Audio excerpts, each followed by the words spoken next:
wabarakatuh. Izinkan saya sebelumnya untuk memperkenalkan diri. Nama saya Dewi Kumala dari UPBJ Pangkal Pinang, Fakultas Ekonomi Prodi Akuntansi. Dalam kesempatan kali ini saya akan mempresentasikan gagasan saya mengenai topik COVID-19. Apakah itu COVID-19? COVID-19 adalah suatu penyakit baru yang disebabkan oleh virus dari coronavirus, yaitu SARS-CoV-2 atau juga yang sering kita sebut sebagai virus corona. Kasus pertama, penyakit ini terjadi di Wuhan, Cina pada akhir Desember 2019.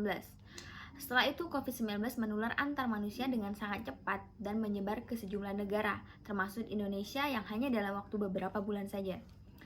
Agar penyebaran COVID-19 tidak semakin meluas, beberapa negara menerapkan pemberlakuan kebijakan lockdown.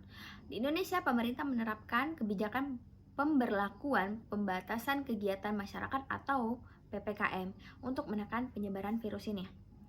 Saat ini, kebijakan PPKM sudah dilonggarkan menjadi PPKM level 1 pada sejumlah wilayah, misalnya DKI Jakarta, Banten, dan Jawa Barat. Menurut data yang dirilis gugus tugas percepatan penanganan COVID-19, jumlah kasus terkonfirmasi positif hingga 21 Juni 2022, 6 jutaan orang, dengan jumlah kematian 156.000 jiwa. Dari kedua angka ini dapat disimpulkan bahwa case fatality rate atau tingkat kematian yang disebabkan oleh COVID-19 di Indonesia adalah sekitar 2,6%. Case fatality rate atau CFR merupakan persentase jumlah kematian dari seluruh kasus COVID-19 yang sudah terkonfirmasi dan dilaporkan. Sedangkan jumlah penyintas atau orang yang pernah terinfeksi COVID-19 kemudian sembuh dan terus bertambah, yaitu sekitar 5 jutaan orang. Sedangkan gejala awal infeksi COVID-19 bisa menyerupai gejala flu, yaitu demam, pilek, batuk kering, sakit tenggorokan, dan sakit kepala. Setelah itu gejala dapat hilang dan sembuh atau malah semakin berat. Penderita dengan gejala yang berat bisa mengalami demam tinggi, batuk berdahak, atau berdarah, sesak napas, dan nyeri di daerah dada. Gejala-gejala tersebut muncul ketika tubuh bereaksi melawan virus COVID-19. Gejala COVID-19 bisa muncul dalam 2 hari sampai 2 minggu setelah seseorang terinfeksi virus penyebabnya. Sebagian penderita juga mengalami happy hypoxia, yaitu penurunan oksigen tanpa adanya gejala lain. Selain itu, beberapa laporan kasus juga menyebutkan sebagian pasien COVID-19 dapat mengalami ruam kulit. Untuk memastikan apa gejala-gejala tersebut merupakan gejala dari virus corona, diperlukan rapid test atau PCR. Pada beberapa penderita, COVID-19 dapat tidak menimbulkan gejala sama sekali. Orang yang sudah terkonfirmasi positif 19 melalui pemeriksaan PCR namun tidak mengalami gejala tersebut sebagai kasus konfirmasi asimptomatik, penderita ini tetap bisa menularkan COVID-19 ke orang lain. Sampai saat ini belum ada obat yang secara pasti dapat mengatasi penyakit COVID-19 ini.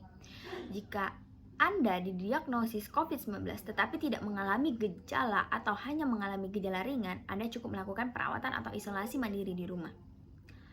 Penting untuk diingat, ruangan isolasi harus memiliki ventilasi dan cahaya yang baik serta pertukaran udara yang cukup.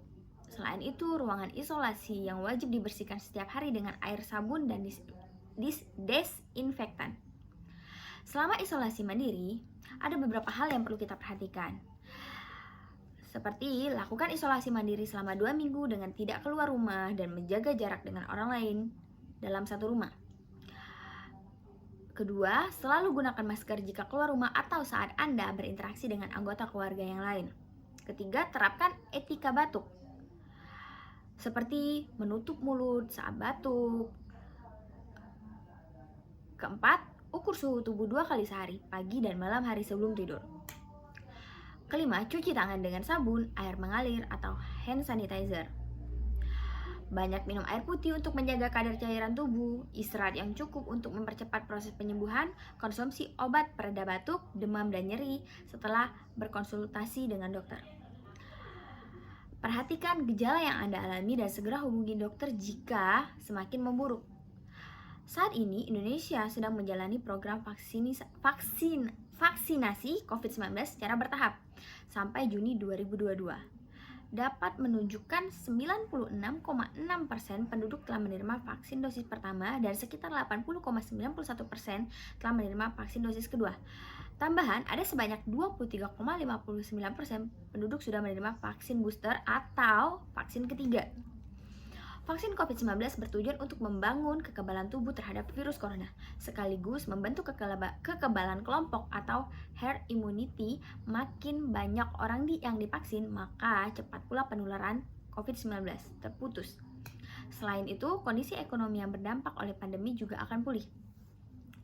Agar tujuan-tujuan tadi bisa tercapai, vaksin COVID-19 kini diberikan kepada anak yang usia 6-18 tahun, ibu hamil dan ibu menyusui. Sedangkan bagi orang dengan riwayat penyakit atau kondisi kesehatan tertentu, pemberian vaksin harus disertai izin dari dokter. Maka dengan ini diharapkan untuk kita untuk lebih memperhatikan lagi terhadap kesehatan dan kebersihan agar terhindar dari COVID-19 dan penyakit lainnya. Mungkin hanya ini yang bisa dapat saya sampaikan. Jika ada saran dan kekurangan, silakan komen di kolom komentar. Wassalamualaikum warahmatullahi wabarakatuh.